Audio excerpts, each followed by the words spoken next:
This is James Holder for IFL TV in association with Matt Clean's Gym Marbella. I'm in the Ingle Gym today in Sheffield, aka Inglewood. With me, I've got the IBF World Champion, KELL BROOK. How you doing, KELL?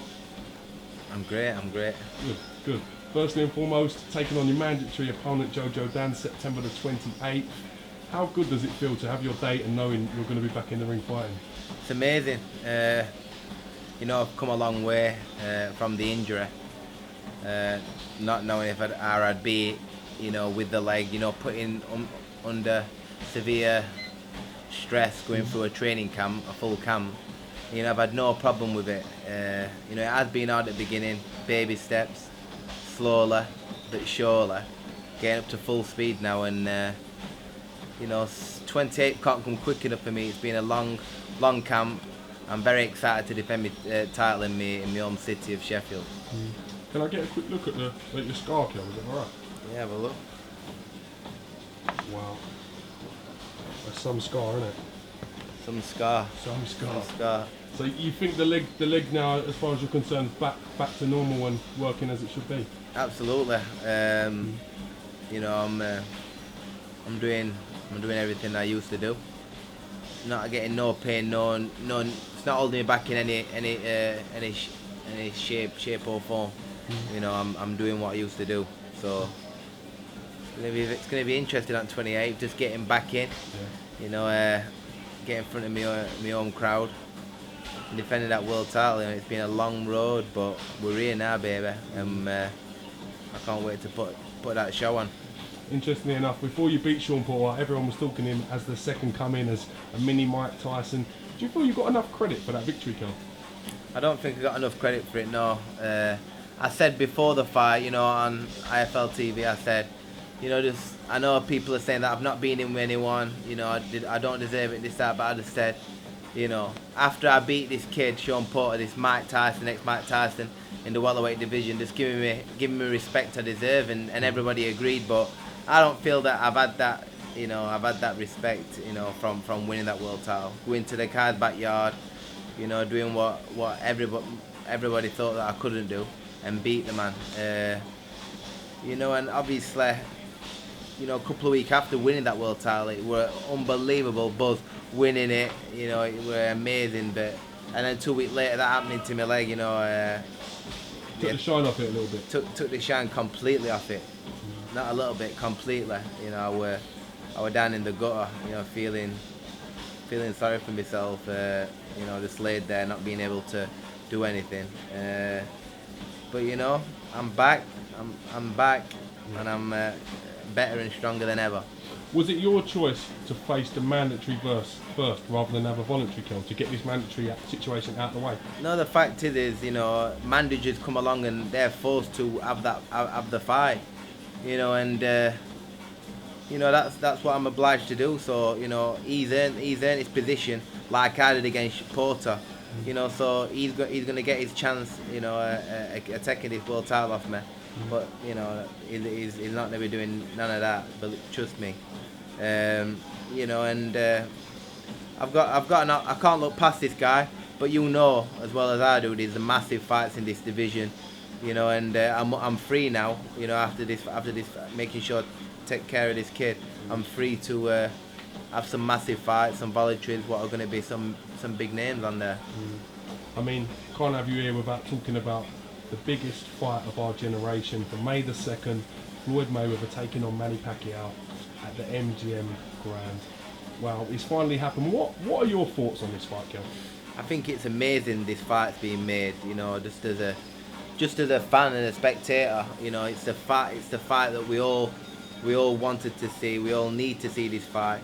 You know, it's as big as, you know, George Foreman, Ali, you know, Duran, Leonard, Hearns, you know, Duran, them kind of massive names. You know, the Lennox Lewis, Tyson, you know, getting Pacquiao and Mayweather together. You know, everybody in the world considers them two number one. You know, so they're gonna settle it out on 2nd of May to find out which one's best out of them two. And you know, the day after, which is my birthday, there'll only be 2 men in that division who's holding the belts, and I'll be one of them, and it'll be Pacquiao Mayweather. I'm open to do a unification fight with the winner. Who do you think's going to win, Mayweather or Pacquiao, in your opinion? I believe that Mayweather. I believe Mayweather's gonna win the fight.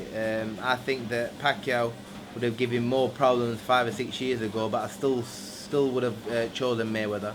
I just think that he's very smart. He can control the fight with the pace. You know, he's in Vegas. I think that everything sways towards him.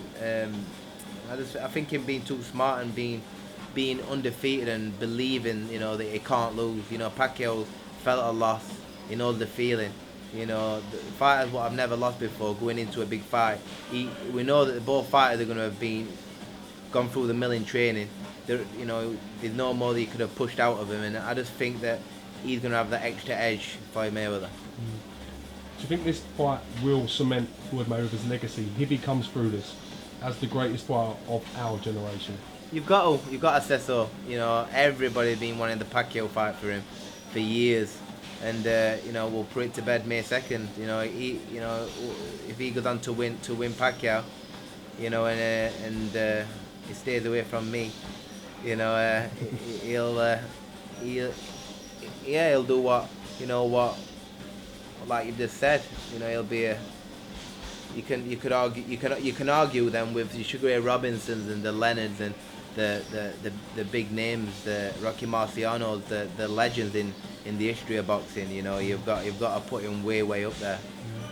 Would a fight with Manny Pacquiao interest you, if he loses this fight? Of course, all them fights. You've got Manny Pacquiao, Mayweather, Keith Thurman's making a lot of noise these days. You've got Brandon Rios, Marquez. Andre Alberto, Marquez. You can even, Khan, get him in. There's many. We're gonna drop another line there with that Khan name, but let's keep it sweet. There's many top names in that welterweight division. And it's fantastic to hold a genuine world title at this weight and being on the top table in the division. Your birthday, May 3rd. My birthday as well. How old are you, Kel? I'll be 29.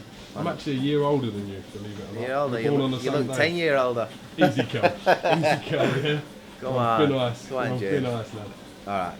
But the Khan fight, in your opinion, it's the fight that British fans probably want to see in their top 3 fights.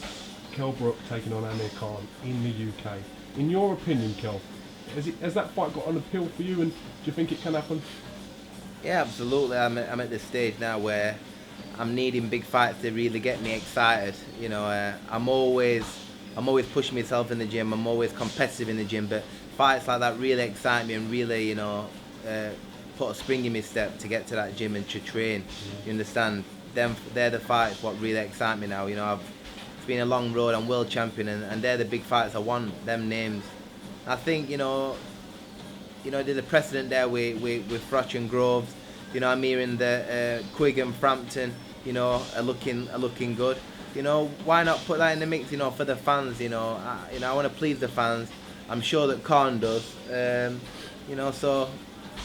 I'm willing to make that fight happen. Mayweather Pacquiao, it seems like every other fighter was waiting on who Mayweather would fight before they kind of made their intentions clear. It's kind of a bit of a house of cards, isn't it? Absolutely. I think now in boxing, you've got these promoters now, these promoters like we had the Earners, matching fighters, in 50-50 fights and exciting the fans because they don't know, they can't really pick a winner. And that's exactly what boxing needs. You can't have these promoters where it's a one-sided fight and you know what's going to happen when they fight. We like them. If you can fight, no matter, like Eddie said to me, if you can fight, don't matter where it's going to be. If you're good enough, you'll win. Like said James DeGale with this Durrell, he's fighting him in America. It don't matter where the fight is. He'll beat him if he's good enough. He won an Olympic, out of town. If he's good enough, which I believe James DeGale is, he'll win the fight. Don't matter where it is. Talk of Khan Broner as well. Do you think that fight could happen? Has a bit of an appeal? Yeah, it sounded like it can happen. I think, I don't want to start, but Broner's too small for me. I think Khan's you know, picking the right fights with me. I think he needs to fight a genuine big welterweight, and you know, I'm one of them.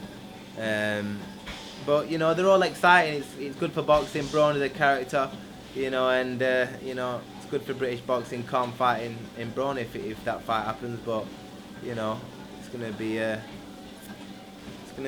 interesting. How confident are you next year, when we're sitting here this time next year, you'll be 30, I'll look about 43. How confident are you that you'll be the biggest name in world boxing? I'm very confident. I'm very confident. I've always believed that I was gonna be, from the age of 9, that I was gonna be a world champion. I've always believed that I weren't just gonna win one title at one weight. I believed that I was gonna move up through the weights and win world titles at many different weights. You know, and being in with the very best fighters and beating them.